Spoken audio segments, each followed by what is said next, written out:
Welcome, everyone, to Elevate Your Game. This is a special series that we're going to be doing today on the hidden gems in the Hispanic and Latin American community.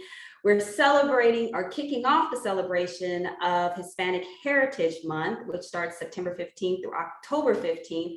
And we're also going to be featuring our special guests at our Latino College Expo being held at Cal Poly Pomona this Saturday, September 10th, from 10 a.m. to 3 p.m. And we're doing all things educational, support, outreach, resources, career-oriented, talking about it, making sure our students get into schools that they never thought they would get into, from our HBCUs to our Latino serving institutions to our, UCLA, Cal Poly Pomona, USC. They're all going to be there. So we're super excited for inviting our special guests.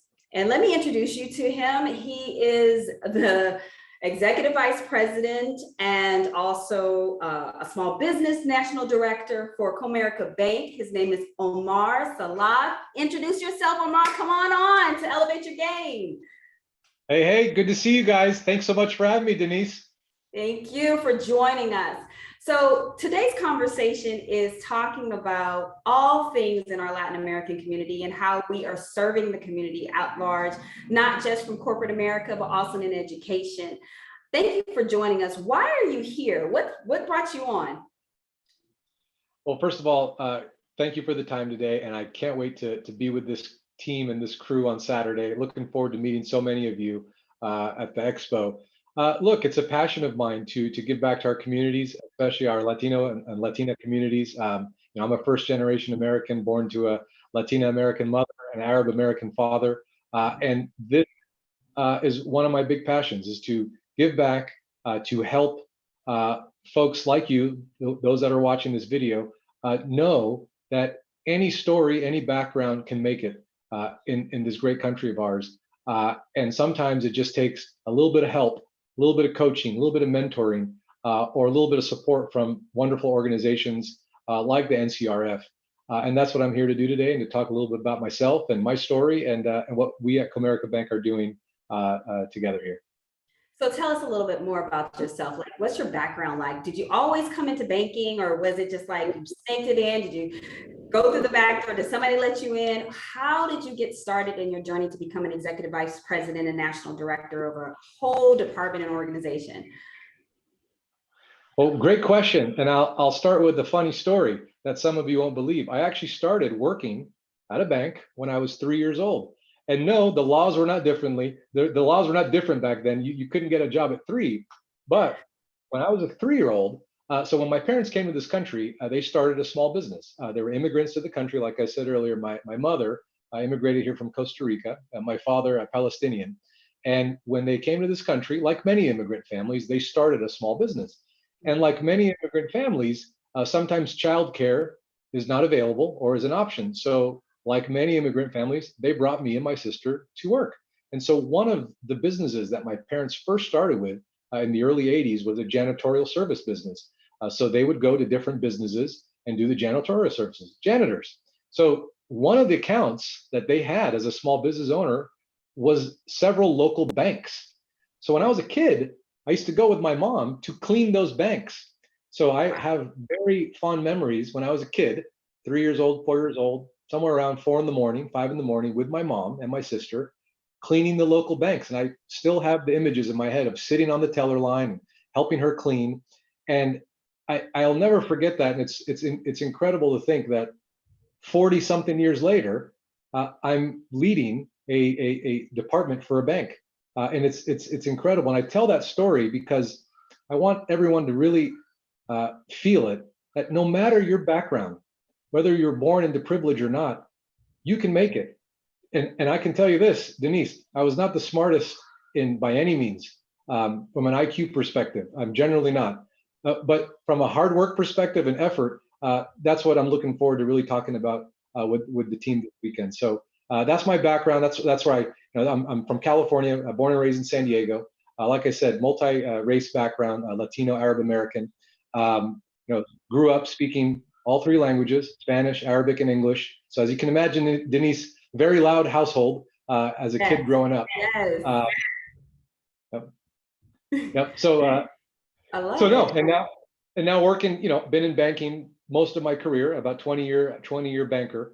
And I work for Comerica Bank, as you can see behind me. And the role that I play here, we can talk about later. I lead the small business banking group for this company across the country. So happy to talk more about that story.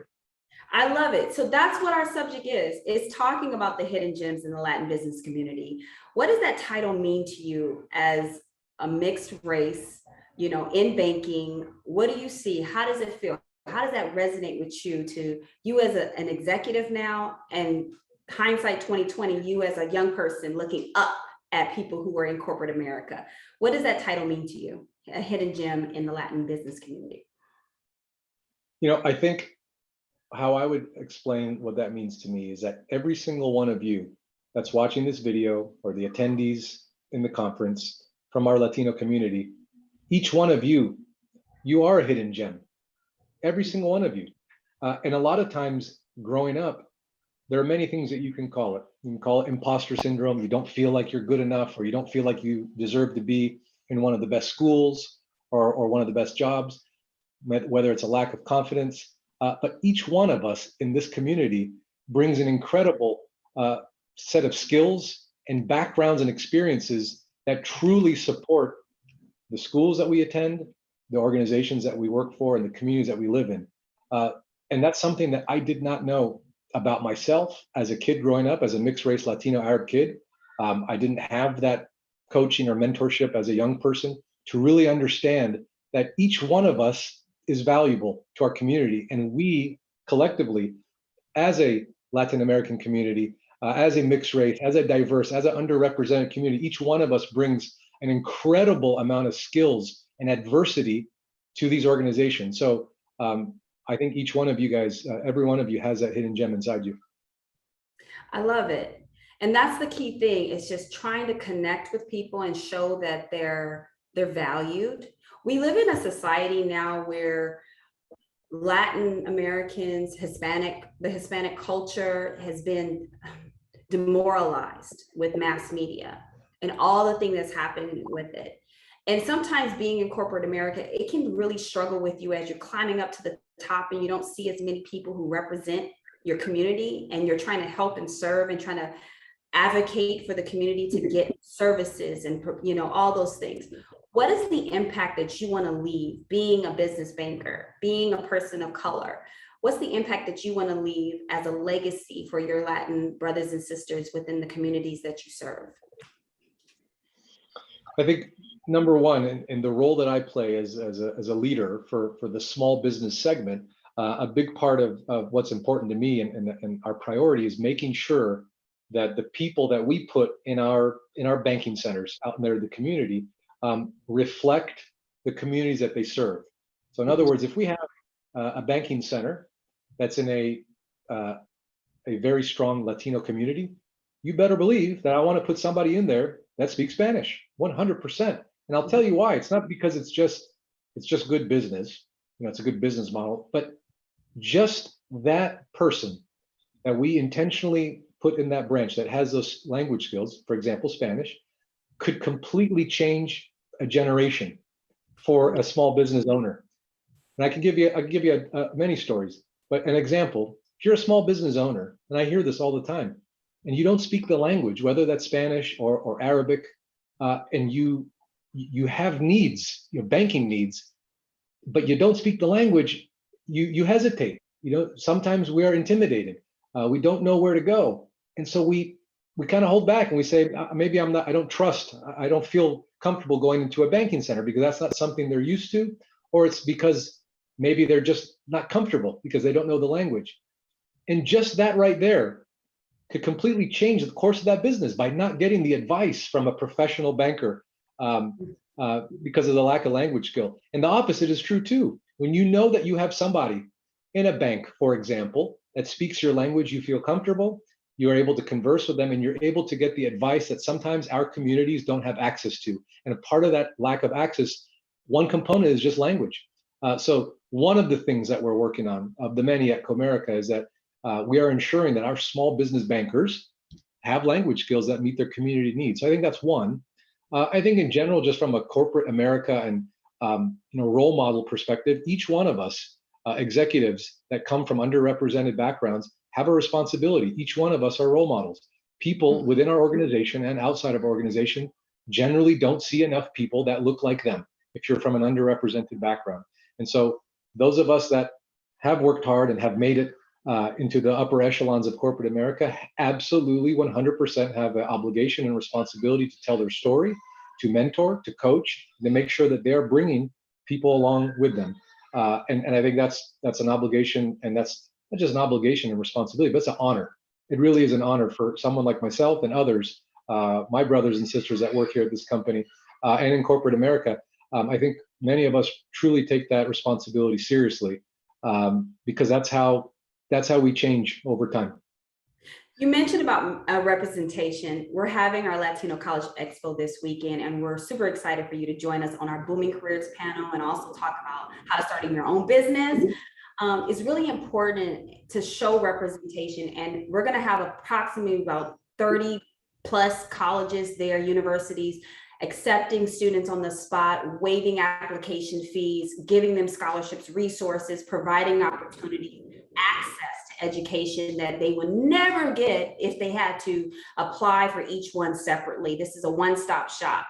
How important is education initiatives for you as a person of color, as you as a Latin American, as a Palestinian, when you probably wouldn't be exposed? Is this something, a first generation thing for you and your family? Have you experienced, some of the things that these dreamers might have been experiencing, or first, just in general, students in general? How do you feel about the Latino College Expo as a whole initiative? Well, when I learned about it from you, Denise, and in your organization, it was the first time that I had heard about the NCRF and the great work that you're doing across the country. And I was completely touched because when I was coming up as a kid, I wish that I would have had an organization like the NCRF through college expos. I wish I would have had that opportunity because I didn't. And because being a first generation American with parents that didn't grow up in the system here, Right.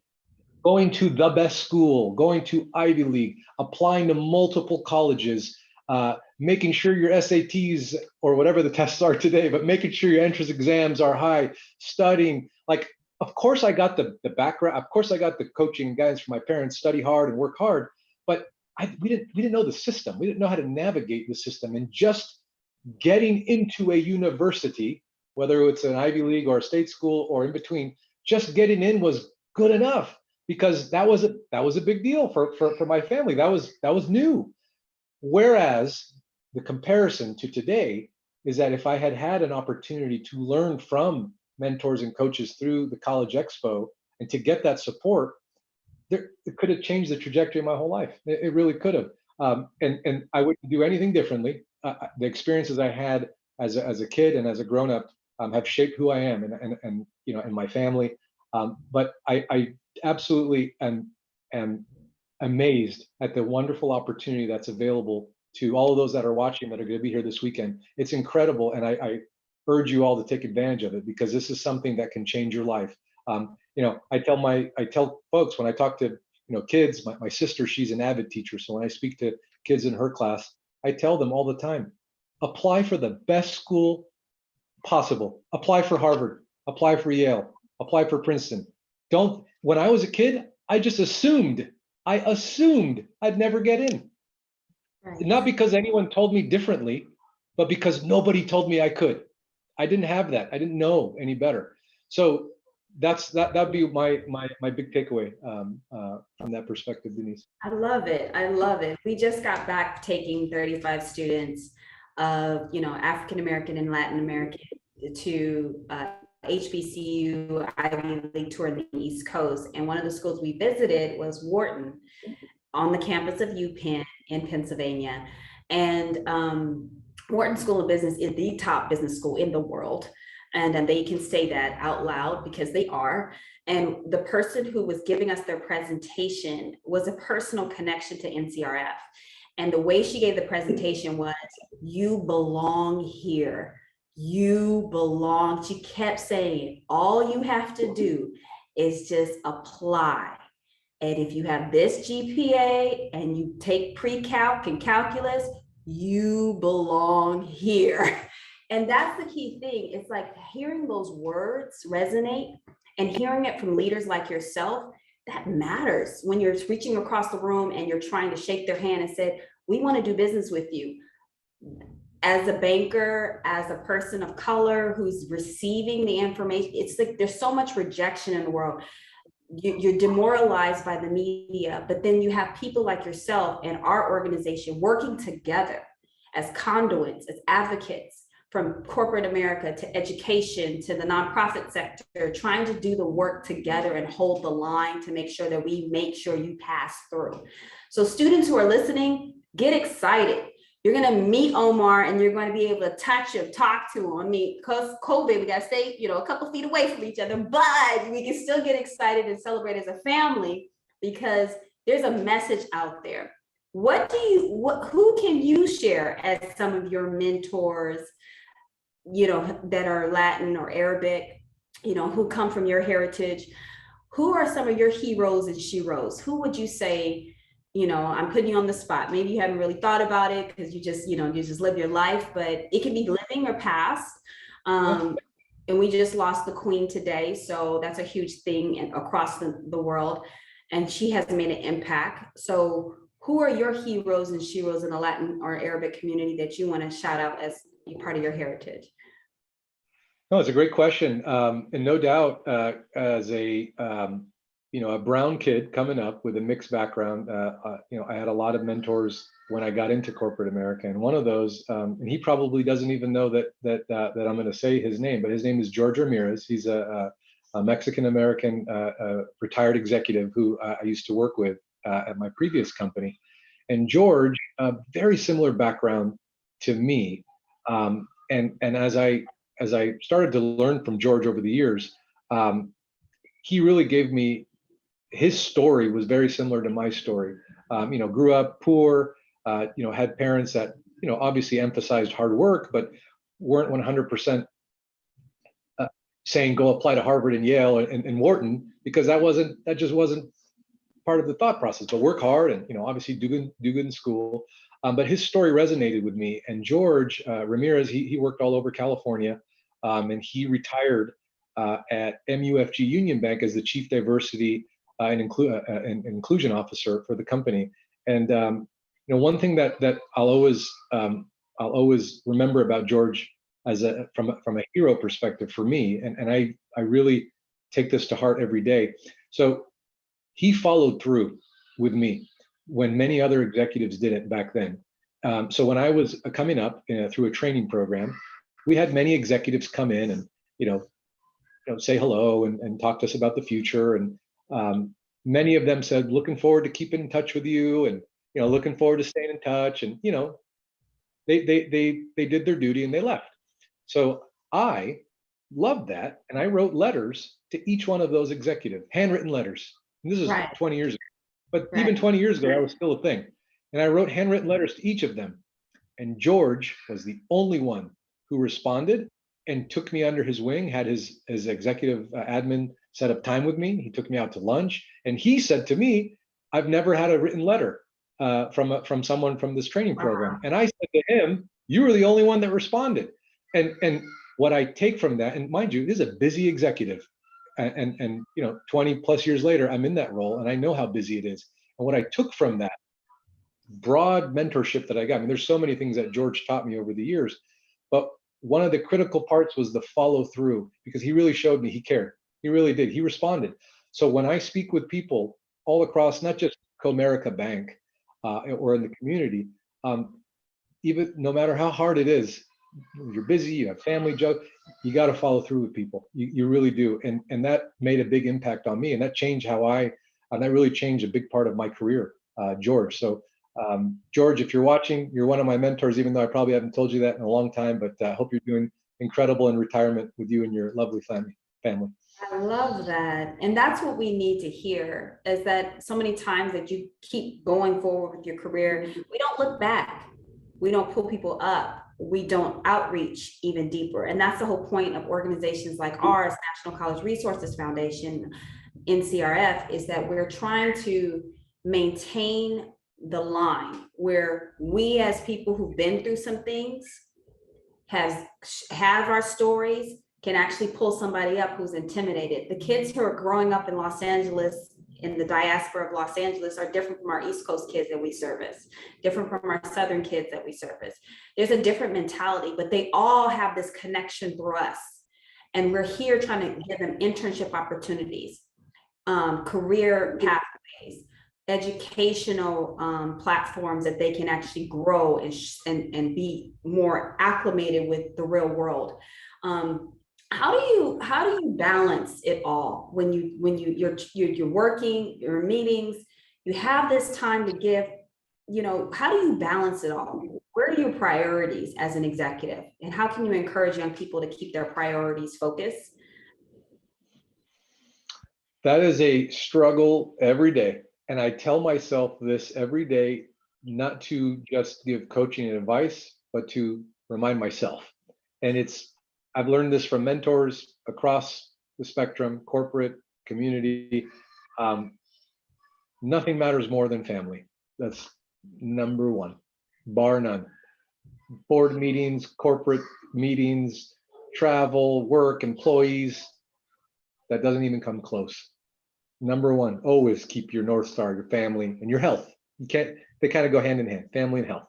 And for me, that's a constant reminder. I travel all the time. I have a broad footprint within Comerica Bank.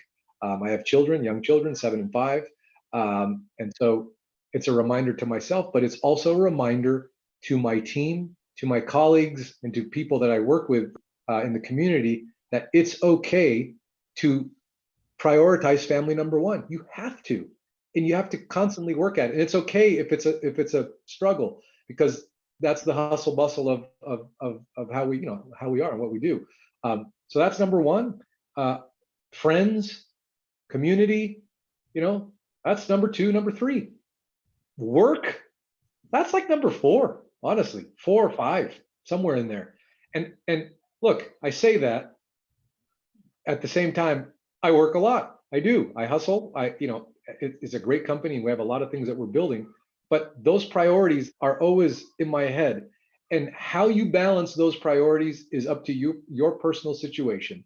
Every situation is differently. For me, when I'm in town, I'm here in town for the most part, but I do travel a lot. But when I am in town, I love to make sure that I'm there for my kids in the morning before they go to school. I'm giving them hugs and kisses when they leave. And I love that I can be there at the end of the night when we're there and we're doing dinner together.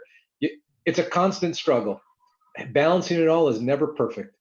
Work-life balance. If somebody's found the equation, please let me know, because I haven't figured it out yet. But just reminding yourself and your team, if you're a leader, if you're a coach, if you're a manager, if you're any position where you're leading people, you also have to set the example. And I gave an interview recently, and what I said something funny.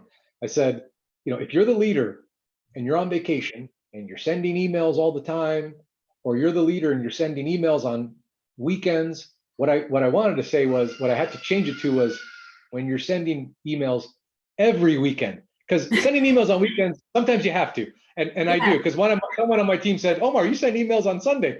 Okay, I rephrased it to, when you're sending emails every weekend, you set the tone. And you as a leader, you just have to be mindful of that. And it's okay to take time off. In fact, it's not okay. It's not just okay. You need to take time off and unplug. And that goes for not just corporate people, but you, the folks watching that are in school, that are trying to get into schools, that are in that age range where you got a lot of priorities. Unplugging and just taking time for yourself, mental health, physical health. Right. If you don't have that, you don't have anything. So just constantly remind yourself that that's important. As we come to a close, and I really thank you and appreciate your time and your service to our communities, and as an advocate for education and helping those who may not have been, adhere to the information that constantly is going on in our organization. Sometimes you see it and it goes by, and then you come to an event and you forget. That's why we created this Elevate Your Game platform. So there will be constant information that is a next step, a step forward from our expos, and a step forward from our organization leadership roles, so that we can actually come down at the grassroots levels and meet and greet and help and service and coach. What are some of the final thoughts you can say for a young person who's interested in climbing up that corporate ladder, trying to find their way? What would you suggest? What would you suggest in education wise? And also what would you suggest in just personal? Like what are some of your key advice? Number one, and I think this is a great, I'm preaching to the choir, but you got to go to school. You need school. You need that foundation, that background, and go to the best school that you can get into, and strive for the best. That education, I think, matters so much. And now look, there are lots of forms of education. A lot of times we talk about trade professions and skills, and I think that's critically important too. The question is about corporate America. For me, it's that traditional schooling gives such a strong background in the skill sets that we in corporate America are looking for: communication, written and verbal, computer skills. You don't know how important basic computer skills are at the office in terms of using Excel every day, how to do pivot tables and index matching and all that that's basic stuff that we just expect you have that skill set already. How to do a compelling PowerPoint presentation where you're able to convince and articulate your strategy. That stuff's important. Number one, undergrad. Number two, for me, going to grad school. That is also equally important. And each one of you can do it. Grad school is within everybody's reach. I promise you, if I can do it, you can do it. I was not the smartest person in class. And for those of you that are like me, that are usually not the smartest in class, you hustle, you make up for it on the other side, which is hustle and work effort. I prioritize EQ, emotional intelligence, over IQ all day long, because I think as a leader, as you are working your way up the corporate ladder, those soft skills, we call them soft skills in business, the people skills, generally are more important than the hard skills. And in fact, you can look up, there are several surveys of Fortune 500 CEOs, and they have been asked, what do you prioritize more, soft skills or the hard finance skills, accounting skills? Every year it's the same. It's the soft skills. It's working with people. That's critically important. So that's number two. Number three, continuing to refresh and to learn things. And that doesn't just mean school. Reading about current events, reading about the industry that you care about. That could be anything. That could be electronics. That could be some sport, but keeping your mind fresh by reading. Reading is a big one. Not just watching YouTube videos, because I do that too. I watch YouTube videos to learn, but reading keeps your mind fresh. And I read every single day. That's a chunk of my morning, is just reading on what's going on in the world from a financial perspective, because I work in the finance industry, and just from a broader political perspective. So that, and I would say also, I think probably the biggest one here is just have a good attitude and say yes to as many opportunities as you can, especially early on in your career.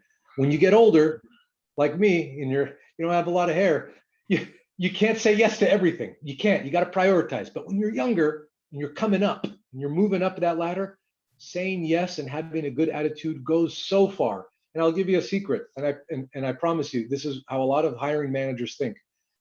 If I had two people that are identical in terms of background, education, work experience, all across, and there is nothing that differentiates. They are identical. And I say that from an HR perspective. They're identical.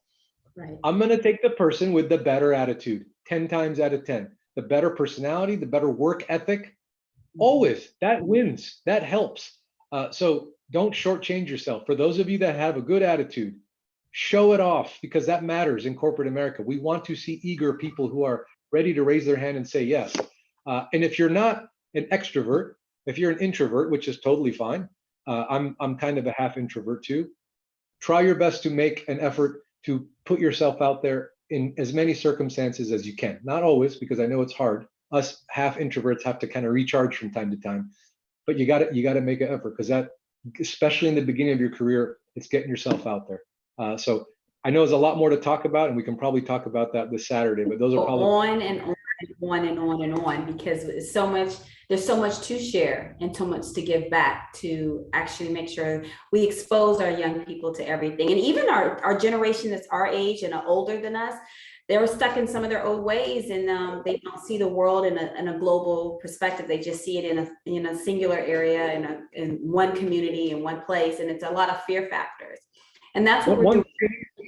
Mm-hmm. I'd be remiss if I didn't say this, and I missed it. The last one, truly, you got to be proud of who you are and your background. And that's something that for first generation folks that come from mixed background like myself, Latino, half Latino, half Arab, sometimes you are trying your best to assimilate and to be like everybody else. And what you just need to know is that your story is different, and that's a positive. That difference that you bring, that is a critical benefit that we in corporate America and schools need. And that's something that I didn't get enough of as a kid. I didn't know, being a Latino with mixed race parents, I didn't know if that was, you don't know, you don't hear that. You think, oh my gosh, nobody looks like me in my school. Nobody looks like me at work.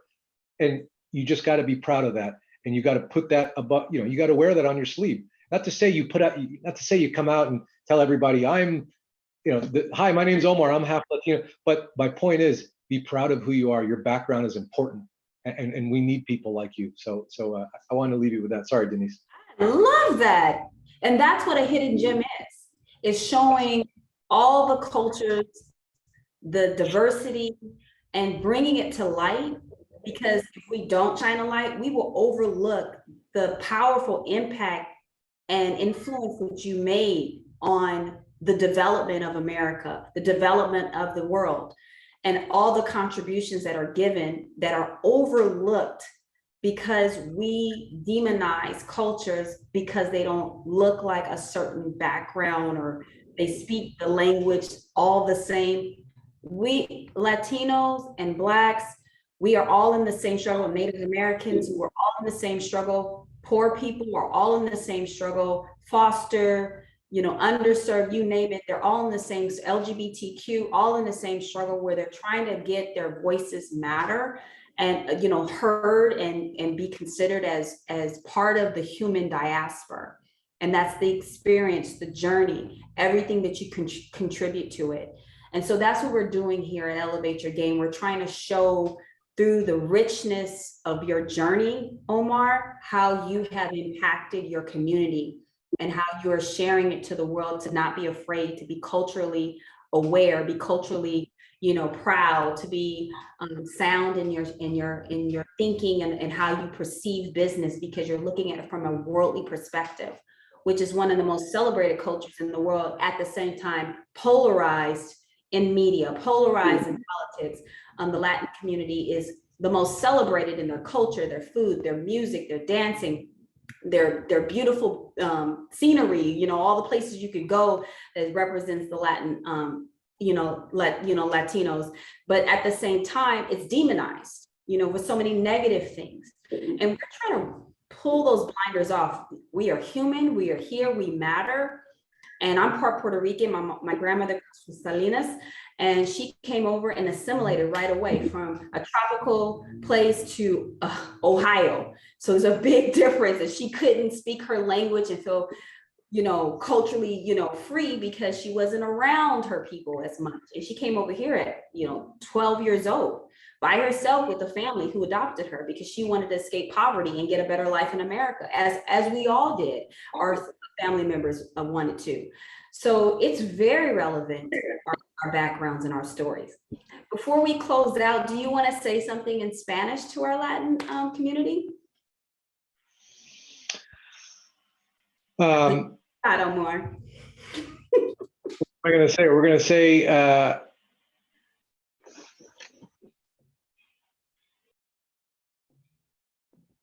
He's coming back. Pausing. Sorry about that. Yeah. Hey, everybody. So we came back. It was a little technical difficulty. So what do you want to say to say it in Spanish? Bueno, vamos a decir nos vemos este fin de semana y por favor, 100% ven a saludarme. Y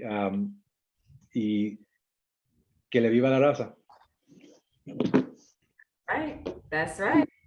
We will see you September 10th at our wonderful Latino College Expo. My name is Mrs. Denise Parker. I am the Managing Director for the National College Resources Foundation's Internships and Careers Department and Program, and we're looking forward to elevating your game. Thank you.